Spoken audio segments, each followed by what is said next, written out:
Hello friends, good morning. Welcome back to my channel. कैसे हो friends? आई आप सब अच्छे होंगे। फ्रेंड्स, मैं कुछ आज आपके साथ ऐसी प्लांट शेयर करूंगी कि आप उनको अगस्त सितंबर में लगा सकते हैं। अगर आप उनको लगाते हैं तो कुछ ही टाइम में आपके गार्डन में पूरा कब्जा कर लेते हैं। इतनी जल्दी से, मतलब कहने का है कि इतनी जल्दी से फैलते हैं, इतनी जल्दी से मिट्टी में जड़ बना के और पूरा प्लांट बन जाता है, नया प्लांट आपका तैयार हो जाता है। तो कुछ ऐसे ही प्लांट है जो मैं आपके साथ शेयर करूँगी आज।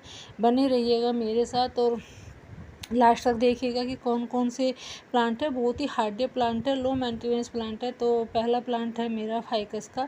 फाइकस बहुत ही लो मेंटेनेंस प्लांट होता है। आप इसको कैसे भी कहीं भी रखिएगा, तेज़ धूप में रखिएगा, आप इसको तेज़ बारिश में रखिएगा, तेज़ सर्दी में, कड़ी सर्दी में रखिएगा, कहीं भी रखिएगा, ये कुछ ख़राब नहीं होने वाला है। बहुत जल्दी से ग्रो हो जाता है अगर आप इसको कटिंग से लगाते हैं। तो बहुत ही लो मेंटेनेंस अनकेयर प्लांट होता है। मैंने भी इसकी कुछ कटिंग लगाई थी। मेरे 2 प्लांट थे, 2 ज़्यादा बड़े हो गए थे। मैंने उनकी रिपोर्टिंग की, फिर उनको हार्ड प्रूनिंग करके, अगर कटिंग उनको फेंकना ही क्या फ़ायदा, तो मैंने उनकी सारी कटिंग लगा दी है। एक ऐसी कटिंग लगाई है कि मैं उनका बोनजाई बनाऊँगी।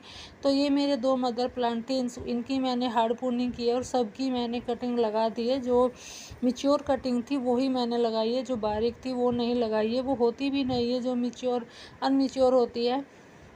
तो दूसरा प्लांट है मेरा सिंगोनियम का। सिंगोनियम को आप अभी कटिंग से लगा सकते हैं। ये भी बहुत जल्दी से मिट्टी में जड़ बना के एक नया प्लांट तैयार हो जाता है। आप इसको बस नोड एरिया से इसको कट करके तब इसको मिट्टी में लगा दीजिए। कैसी भी मिट्टी में लगाइए, वहीं पे ये अच्छे से ग्रो हो जाता है। आप इसको पानी में भी ग्रो कर सकते हैं। ये मैंने कुछ कटिंग लगाई है तो मैं इनकी अपडेट भी शेयर कर देती हूँ आपके साथ। जो मैंने कटिंग लगाई थी, ये मैंने कटिंग लगाई थी और अभी मैंने 8-10 दिन पहले ही कटिंग लगाई थी और मेरी इतनी अच्छे से ग्रो हो गई है। 3 कटिंग लगाई थी, एक ओवर वाटरिंग से या किसी कारण से एक नहीं हुई है, 2 मेरी कटिंग हो गई है अच्छे से। और बहुत ही लो मेंटेनेंस प्लांट होता है सिंगोनियम का भी। आप इसको बस थोड़ा सा धूप से बचा के रखना होता है। धूप में इसकी जो पत्तियाँ होती है वो बर्न होने लगती है, ख़राब होने लगती है। तो तेज़ धूप में ये प्लांट सहन नहीं कर पाता है तेज़ धूप को, तो तेज़ धूप में नहीं रखना है। फिर है हमारा स्पाइडर प्लांट। स्पाइडर प्लांट भी बहुत तेज़ी से फैलने वाला प्लांट है, बहुत ही जल्दी से ग्रो कर जाता है। इसकी जो बेबी रनर्स होते हैं उनमें इनमें रूट्स बनी हुई होती है, बस आपको उनको मिट्टी में लगा देना है और मिट्टी में लगा के ही कुछ ही दिनों में आपका नया प्लांट तैयार हो जाता है। ये भी मिट्टी में बहुत जल्दी से जड़ बना लेता है। यहाँ से इनमें जो बेबी रनर होते हैं, यहाँ से इनमें रूट्स बनी हुई होती है। इसमें भी देखो कितनी सारी रूट्स बनी हुई है। बस इसको हल्का सा थोड़ा मिट्टी में ही दबा देना है और उसी से ये नया प्लांट तैयार हो जाएगा। और बहुत जल्दी से फैलने वाला प्लांट होता है स्पाइडर प्लांट भी। आप इसको पानी भी ज़्यादा मत दीजिएगा, ओवर वाटरिंग से ये ख़राब हो जाता है। अगर आप इसको 2-3 दिन में पानी देते हैं तो भी सर्वाइव करता रहेगा। फिर है हमारा कोलियस का। कोलियस भी एक ऐसा ही प्लांट है, 2 इंच की कटिंग से ग्रो होने वाला प्लांट है। आप इसको 2 इंच की कटिंग से भी लगाओगे तो भी एक न्यू प्लांट बन जाएगा आपका, बहुत ईजिली ग्रो हो जाता है।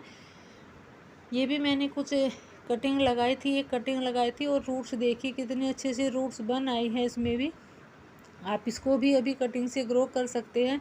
8 से 10 दिन में ये भी आपका नया प्लांट तैयार हो जाएगा। आप कहीं से भी कटिंग ले आइए। बहुत सारी वैरायटी आती है कोलियस की और बहुत सुंदर भी लगते हैं, कलरफुल प्लांट होता है कोलियस का। फिर है हमारा बेबी सनरोज़। बेबी सनरोज़ को भी आप अभी कटिंग से लगा सकते हैं। ये भी 2 इंच की कटिंग से फैलने वाला प्लांट होता है। बहुत ईजिली लो मेंटेनेंस प्लांट होता है और बहुत ईजिली से ग्रो भी हो जाता है। आप इसको बस थोड़ा सा धूप से बचा के रखना है और ओवर वाटरिंग बिल्कुल भी नहीं करनी है। एक ये सेकुलेंट की वैरायटी का प्लांट होता है। अगर आप इसको ज़्यादा बारिश में रखोगे तो आपका प्लांट ख़राब होने के चांसेस रहते हैं। तो इसको ज़्यादा बारिश में भी नहीं रखना है और ज़्यादा पानी भी नहीं देना है। आप इसको 6 से 7 घंटे की धूप में रख सकते हैं। बहुत ही लो मेंटेनेंस प्लांट होता है, बहुत जल्दी से ग्रो भी कर जाता है। आप इसको बस थोड़ा सा मिट्टी में लगा के छोड़ दीजिए। थोड़ा सेमी शेड एरिया में रखिए, धूप में नहीं रखिएगा जब आप कटिंग लगाते हैं। फिर आप जब ये ग्रो हो जाए तब आप इसको धूप में रख सकते हैं। एक छोटे छोटे से पिंक कलर के फ्लावर आते हैं और धूप में रखने से इसकी फ्लावरिंग होती है। तो इसको आप जब ग्रो हो जाता है तब धूप में रख सकते हैं। फिर हमारा यूफोरबिया मिली। यूफोरबिया मिली भी बहुत जल्दी से कटिंग से ग्रो होने वाला प्लांट है। ये भी बहुत जल्दी से कटिंग लग जाती है इसकी भी, आप इसको कैसी भी मिट्टी में लगाइए, वहीं पे ये अपनी जड़ बना लेता है और आपके पूरे गार्डन में फैल जाता है। इतने सारे प्लांट हो जाते हैं, आप छोटी छोटी सी कटिंग भी लगाओगे तो भी वो ग्रो हो जाती है। बस जो थोड़ा सा दूध निकलता है इससे, उससे थोड़ा बचा के तब इसकी कटिंग लगाइएगा। अगर पानी में भी डाल सकते हैं आप। फिर हमारा लेंटाना, लेंटाना भी बहुत ही लो मेंटेनेंस प्लांट होता है, परमानेंट फ्लावरिंग प्लांट है। सर्दी में बस थोड़ा डोरमेंट हो जाता है, फिर फरवरी मार्च में आके अपनी फ्लावरिंग शुरू कर देता है। ये भी 2-3 कलर में आता है, येलो और रेड तो है मेरे पास, एक शायद उसका ऑरेंज कलर भी आता है।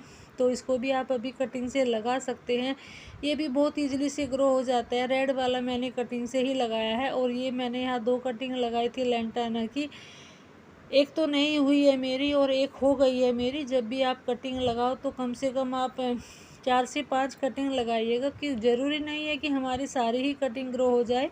1-2 किसी कारण से, ओवर वाटरिंग से या बिन पानी के भी सूख जाती है, ख़राब हो जाती है। तो आप जब भी कटिंग लगाओ तो कम से कम 4-5 कटिंग लगाइएगा। फिर है हमारा रियो बोट लिली का प्लांट, ये भी बहुत ईजिली से ग्रो होने वाला प्लांट होता है, बहुत जल्दी से फैलने वाला प्लांट है और बहुत जल्दी मिट्टी में जड़ भी बना लेता है। आप इसको सेपरेट भी कर सकते हैं, सेपरेट करिए, आप इसकी कटिंग लगाइए। एक ही बात है, इसके बेबी प्लांट निकलते हैं तो उनसे ये सेपरेट हो जाता है। मैंने एक ऐसे ही प्लांटर में लगा दिया था, खाली थोड़ा बड़ा प्लांटर था, और उसी में कितना भर आया है, और बहुत खूबसूरत भी होती है। जो इसकी 2 कलर की लीव्स होती है। फिर है हमारा सेफलेरा, सेफलेरा को भी आप अभी कटिंग से लगा सकते हैं, ये भी बहुत इजीली से ग्रो हो जाता है। मैंने इसकी भी कटिंग लगाई थी सेफलेरा की, और मेरा भी कितना बुशी प्लांट हो गया है कटिंग से।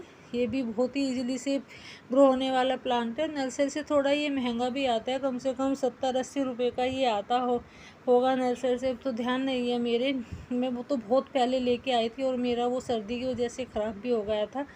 और फिर है हमारा रबर प्लांट, रबर प्लांट भी थोड़ा महंगा ही आता है नर्सरी से, तो इसको भी आप कटिंग से लगा के बहुत इजीली से ग्रो कर सकते हैं। ये भी बहुत ही लो मेंटेनेंस प्लांट होता है, बस इसको थोड़ा धूप से बचा के रखना होता है। आप 1-2 घंटे की धूप में रख सकते हैं, बट पूरा दिन की धूप में, पूरे दिन की सनलाइट में ये आपके प्लांट जो इसकी लीव्स होती है वो ख़राब होने के चांसेस रहते हैं। तो ये मैंने कुछ कटिंग लगाई थी और मेरी अच्छे से ग्रो भी हो गई है, लीव्स निकल आई हैं इनमें। रूट्स बनने में थोड़ा इनमें टाइम लगता है इन प्लांट्स में, तो अभी रूट्स तो नहीं बनी होगी। तो फिर है हमारा वांड्रेजू, वांड्रेजू भी बहुत जल्दी से फैलने वाला प्लांट है। ये भी बस थोड़ा सा, इसको कहाँ मिट्टी मिली नहीं और वहीं पे ये अपनी जड़ बना लेता है। जहाँ इसको मिट्टी मिली वहीं पे ये अपना घर बना के बैठ जाता है। इतना लो मेंटेनेंस, इतना हार्ड प्लांट होता है, कुछ ही टाइम में आपके गार्डन में पूरा कब्जा कर लेता है। फिर है कैक्टस, अगर आप कैक्टस लगाना चाहते हैं, कैक्टस के शौकीन है, तो ये भी बहुत ईजिली से ग्रो हो जाता है। मैं कहीं से ये एक ऐसे ही टूटी हुई, किसी ने बाहर ही अपना कटिंग करके डाल दी थी, तो वहीं से मैं ऐसे ही उठा लाई थी। तो ये भी मेरा अच्छे से ग्रो हो गया है, और बहुत जल्दी से इसने मिट्टी में जड़ बना ली है। मैंने इसके जो छोटे छोटे से इसकी लीव्स थी, बल्ब्स थे, पता नहीं क्या थे, ये मैंने भी इनको लगा दिया था, और ये भी ग्रो हो गई हैं। इन्होंने भी मिट्टी में जड़ बना ली है, बहुत इजीली से ग्रो हो जाते हैं कैक्टस के। बस आप कहीं से एक ऐसा बल्ब ले आइए, देखो छोटी छोटी सी इसमें जड़ बनी हुई है, तो कहीं से भी आप इसका बल्ब ले आइए। अगर आप कैक्टस के शौकीन हैं तो ही लगाइएगा। बहुत से लोग बोलते हैं कि कैक्टस घर में नहीं लगाना चाहिए, नहीं ऐसा नहीं है, कांटे तो बहुत प्लांट में होते हैं। तो फिर है हमारा पर्पल हार्ट, पर्पल हार्ट को भी आप अभी कटिंग से लगा सकते हैं। ये भी बहुत ईजिली से ग्रो होने वाला प्लांट होता है, और बहुत जल्दी मिट्टी में जड़ भी बना लेता है। इसमें छोटे छोटे से फ्लावर आते हैं, पिंक कलर के फ्लावर आते हैं, बहुत ही सुंदर लगते हैं। और वो इसकी जो पर्पल कलर की लीव्स है वो तो बहुत खूबसूरत लगती है। तो आप इसको अपने गार्डन में ज़रूर ऐड करिएगा, और आप इसको ढेर प्लांट भी बना सकते हैं एक कटिंग से भी। फिर हमारी स्वीट पोटैटो वाइन, तो स्वीट पोटैटो वाइन को भी आप अभी कटिंग से लगा सकते हैं। ये भी बहुत जल्दी से फैलने वाला प्लांट है, एक वाइन है। आप इसको घर में भी उगा सकते हैं, जो घर की शकरकंद होती है आप उनसे भी उगा सकते हैं, और किसी भी वेस्ट कंटेनर में, कहीं में भी, किसी भी डिब्बे में, बोतल में, किसी चीज़ में भी लगाइए, उसी में ये ग्रो कर जाता है। फिर है हमारा सदाबहार विनका, तो ये मैंने एक छोटी सी कटिंग लगाई थी सदाबहार विनका की, और ये भी मेरी अच्छे से ग्रो हो गई है। तो ये अपने आप ही उग जाते हैं सीड से भी। फिर है हमारा गुलदाउदी। गुलदाउदी को भी आप अभी कटिंग से लगा सकते हैं। ये भी बहुत जल्दी से फैलने वाला प्लांट होता है, बहुत ईजिली से ग्रो भी हो जाता है और इसको आप अभी लगा सकते हैं। फिर है हमारा चंपा। चंपा को भी आप अभी कटिंग से ग्रो कर सकते हैं। ये भी बहुत ईजिली से ग्रो हो जाता है। इसमें भी कुछ नहीं करना है, बस आपको इसको थोड़ी सी पेंसिल जितनी बड़ी कटिंग लेनी है और एक उंगली जितनी मोटी कटिंग लेनी है इसकी। ज़्यादा बारीक कटिंग तो इसकी नहीं चलेगी क्योंकि इसकी मोटी ही कटिंग लगती है। तो इसको कहीं से आप ले आइए, ये भी आपको कहीं पार्क वगैरह से मिल जाते हैं। फिर हमारा एक और विंटर प्लांट है ये, तो इसको भी आप अभी कटिंग से लगा सकते हैं। ये भी बहुत इजीली से ग्रो हो जाता है। यहाँ से बस थोड़ा सा कट करके इसको और वैसे मिट्टी में लगा दीजिए और बहुत जल्दी से ग्रो भी हो जाता है। ये सर्दियों में आपको नर्सरी से 15 से 20 रुपये का मिल जाता है। इसमें 2-3 कलर आते हैं और बहुत सुंदर भी लगते हैं। बस ये लीव्स वाला ही होता है। इसमें मैंने कटिंग लगाई थी और मेरी ये अच्छे से ग्रो भी हो गई है। तो 4 से 5 दिन में ये ग्रो हो जाती है। तो भी आप इसको कटिंग से लगा सकते हैं अगर आपने बचा रखा है अपना प्लांट। फिर है हमारा स्नैक प्लांट। स्नैक प्लांट को भी आप अभी कटिंग से ग्रो कर सकते हैं। ये भी बहुत ईजिली से ग्रो होने वाला प्लांट है और ये एयर प्यूरीफायर प्लांट होता है, इंडोर प्लांट है। आप इसको कहीं भी अपने घर में इंडोर रख सकते हैं, कहीं बेडरूम में, ड्राइंग रूम में, कहीं भी रख सकते हैं। ये जहरीली जो हवा होती है उसको भी एब्जॉर्ब करता है और एयर प्यूरीफायर प्लांट होता है। तो इसको तो बहुत लोग ऐसे हैं जो अपने घरों में लगाते हैं, जो थोड़े अस्थमा के मरीज़ होते हैं, उनको भी शायद ये फ़ायदा देता है, सुना है मैंने। तो इसको भी आप अपने गार्डन में ज़रूर ऐड करिएगा और ये कटिंग से भी ग्रो हो जाता है। एक पत्ती से ग्रो होने वाला प्लांट है और बहुत जल्दी मिट्टी में जड़ भी बना लेता है और एक से आप इसके ढेरों प्लांट बना सकते हैं। इतना लो मेंटेनेंस प्लांट होता है, इसको पानी भी ज़्यादा ज़रूरत नहीं होती है देने की। फिर है हमारा मैक्सिन पिटोनिया। मैक्सिन पिटोनिया को भी आप अभी कटिंग से लगा सकते हैं। ये भी एक फ्लावरिंग प्लांट है और परमानेंट प्लांट है। सर्दियों में थोड़ा डोरमेंट हो जाता है बट ये फिर अपने आप उग जाता है। अपने सीड से जो इसके सीड झड़ते हैं उनसे ये बहुत सारे प्लांट बन जाते हैं और अगर आप इसको कटिंग से लगा सकते हैं, बहुत ईजिली से कटिंग से ग्रो होने वाला प्लांट है। फिर है हमारा क्रोटोन का। क्रोटोन को भी आप अभी कटिंग से ग्रो कर सकते हैं। ये भी बहुत ईजिली से ग्रो होने वाला प्लांट होता है और एक पत्ती से भी ग्रो कर सकते हैं। ये पत्ती मैंने इस पानी में ग्रो की थी और उसके बाद फिर मैंने उसमें लगा दी थी, थोड़ा जो मिट्टी में लगाई थी थोड़ी, तो इसमें जो कोकोपीट थी उसमें लगाई थी और देखो उसमें कितनी सारी रूट्स बनाई है। तो आप क्रोटोन की कोई भी वैरायटी आप अभी कटिंग से लगा सकते हैं।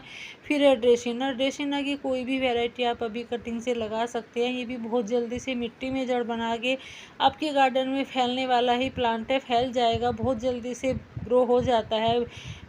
ड्रेसिना का भी कोई भी वैरायटी हो। फिर एक फ्लावर प्लांट है, इस पर बहुत ही छोटे छोटे से पिंक कलर के फ्लावर आते हैं। इसकी मैं कटिंग लाई थी कहीं से, रोड किनारे से ही ऐसे, तो वहाँ से मैं कटिंग लेके आई थी और ये मेरी कटिंग हो भी गई है। इसकी मैं आपको रूट्स भी दिखा देती हूँ, इसकी अपडेट भी शेयर कर देती हूँ मैं आपके साथ। इतनी सारी रूट्स बनी हुई है इसमें, छोटी सी कटिंग ही लेके आई थी मैं और ऐसे ही ला के ऐसे पॉलीथीन बैग में ही लगा दी थी और ये भी ग्रो हो गई है। इसको मैं अब नए गमले में, दूसरे गमले में शिफ्ट कर देती हूँ और बहुत ही सुंदर फ्लावर आते हैं इस पर। फिर है हमारा जेड प्लांट। जेड प्लांट को भी आप अभी कटिंग से ग्रो कर सकते हैं।